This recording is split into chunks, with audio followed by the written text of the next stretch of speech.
Well, in 2009-10, I proposed a book idea, and Phil Jackson and I partnered on a book together called Journey to the Ring, which we didn't know they would actually go to the championship in the 2009-10 season, but the publisher allowed me to document the team from the first day of training camp to whenever the season was going to end, whether they made the playoffs, didn't make the playoffs, got to the finals, lost, won, didn't matter.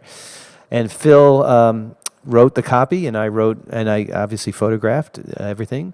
So during a very long road trip, we were back east in the winter. I think it was January or something, and Kobe was really banged up. His ankles were banged up. He had busted his finger.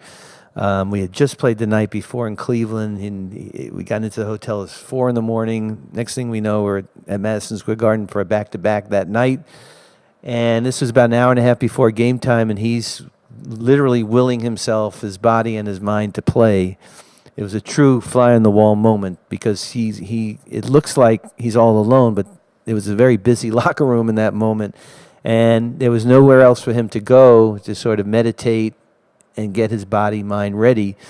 And as I was walking through the locker room, I just saw it out of the corner of my eye and just shot 1 or 2 frames, praying that the click of the shutter didn't distract him at all, which thankfully it didn't.